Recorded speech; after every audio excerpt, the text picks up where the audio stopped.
OCT ultra grand champ, deux machines ont obtenu récemment le marquage CE. Grandeur de champ, utilité et surtout quel modèle choisir, ce sont les questions que j'ai posées au docteur Mattestréo.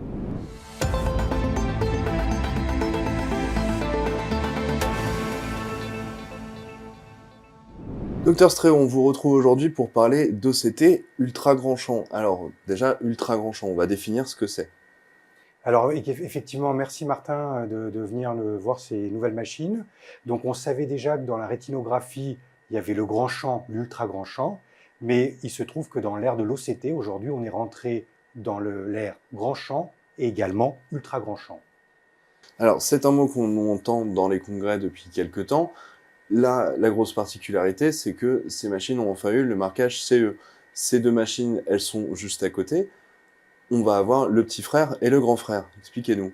Exactement. Donc en fait, là, c'est la réunion de famille de la gamme Toward P d'OCT. Et donc c'est pour ça que je voulais que tu viennes voir, parce que là, on est dans la vie réelle, on est dans la pratique courante, en clinique, avec les patients qui attendent dehors. Et donc effectivement, avec le marquage CE, maintenant, on peut utiliser, c'est la première génération d'OCT grand et ultra grand champ, avec cette techno qu'on va pouvoir utiliser pour nos patients. Et donc ce qui est intéressant, c'est de pouvoir voir en balance les deux disponibles aujourd'hui. Alors, avant de rentrer dans le détail des deux machines, il y a deux machines déjà. C'est quoi la différence entre ces deux machines? Effectivement, c'est intéressant en fait d'avoir les deux gammes. On a le petit frère, mais qui est déjà bien costaud, et le grand frère, avec des champs différents.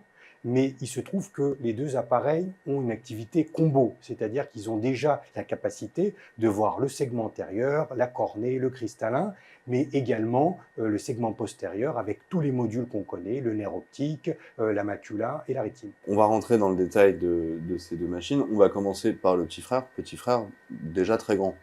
Absolument. Le mot petit frère, je l'ai trouvé comme ça, mais il est déjà bien costaud et par rapport à ce qu'on a aujourd'hui sur le marché, c'est largement suffisant. Largement suffisant parce que, comme tu peux le voir sur l'écran, on a déjà une visualisation. Et donc là, on est sur une techno vraiment nouvelle génération qu'on appelle Swep Source Full Range. Et ça, c'est important parce qu'on a connu l'ère du time domain, du spectral domain, et là, c'est l'évolution vers le Swep Source Full Range. Swap source, full range. On va expliquer. C'est quoi la grosse différence? Alors, la grosse différence, c'est que on a une longueur d'onde, c'est-à-dire que dans les OCT, il y a une source lumineuse avec une longueur d'onde bien précise, et cette longueur d'onde, elle est un petit peu plus importante, on est au-dessus de 1000 nanomètres, qui va avoir une excellente pénétration tissulaire. Et ça, il y a déjà eu des premières générations d'OCT de swap source qui montraient une excellente pénétration tissulaire, ce qui veut dire que le signal va pouvoir aller dans les structures très profondes, et donc on va avoir une excellente visualisation de toutes les structures rétiniennes, même les plus profondes. Donc c'est quand même une grosse upgrade par rapport aux OCT qu'on avait actuellement. Oui, oui, et cet intérêt, il est clinique, mais il est également pour le patient, parce que comme la vitesse d'acquisition 100 000 ASCAN, 400 000 ASCAN, on a une vitesse d'acquisition qui est tellement rapide que, par exemple, pour le patient, avant, il voyait la ligne rouge défiler. Là, le patient ne voit plus rien. Donc, la première chose, quand le patient passe sur ces appareils, c'est qu'il nous parle du confort. Il n'y a plus rien qui les gêne. Et d'un intérêt clinique, on peut même passer des patients qui ont une mauvaise fixation ou peu de fixation parce que le temps d'acquisition est excessivement rapide. Full range, qu'est-ce que ça veut dire? Alors, le full range, c'est un autre terme technique qui est intéressant.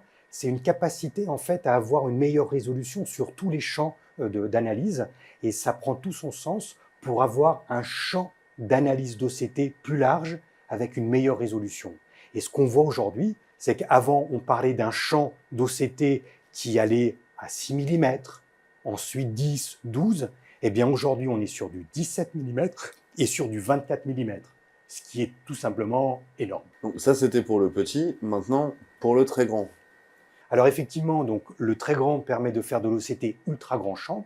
Et ce qu'on voit en fait sur cet appareil, c'est qu'on retrouve des images d'angiographie, comme on connaissait avec l'angiographie à la fluorescéine grand, ultra grand champ. Et bien là, on a une image d'un patient qui a une rétinopathie diabétique avec des ischémies très importantes, réalisée sans injection de produits de contraste, et on voit dans sa grande périphérie ces zones ischémiques qui vont nous aider directement, sans injection de produits de contraste, à avoir les zones où il faudra traiter par du laser, donc avec un impact clinique très fort. Sans injection, c'est un confort énorme pour le patient et c'est aussi un workflow qui est accéléré pour le praticien.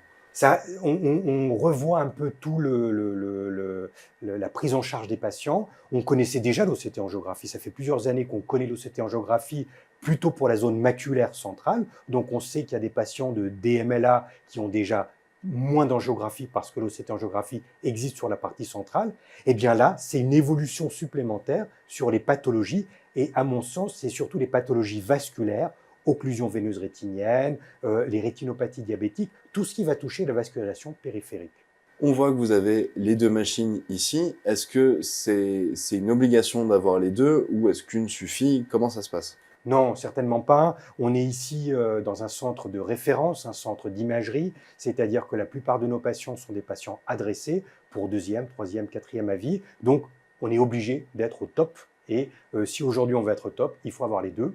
Et donc, c'est pour ça qu'on peut avoir la machine classique qui va répondre à 80% des ophtalmologistes et la Formule 1 pour plus des patients adressés avec des recherches très spécifiques. Donc ça a un intérêt évident pour la rétine. Est-ce que ça a un intérêt pour d'autres pathologies? Effectivement, ce qui est intéressant, c'est qu'on n'est pas en train de parler d'un appareil qui est uniquement dédié à la rétine, mais en fait, de par ses propriétés, ça va intéresser tout le champ de l'ophtalmologie. Donc le champ de l'ophtalmologie, ça va du segment antérieur au segment postérieur.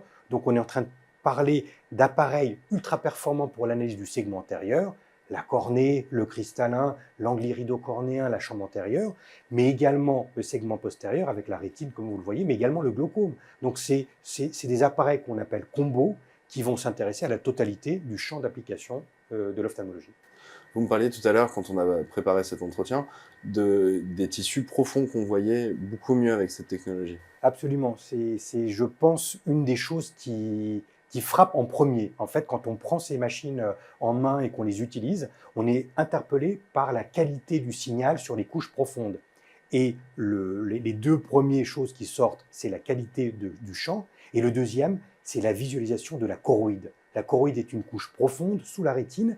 Et avec cet appareil, on a une visualisation de la choroïde comme on ne l'a jamais eu, avec une résolution et avec des outils de cartographie qui vont permettre de pouvoir suivre la choroïde dans les pathologies rétiniennes. Ces deux machines ont eu le marquage CE récemment, donc elles sont disponibles. Entre le petit frère et le grand frère, je suppose qu'il y a un écart de prix.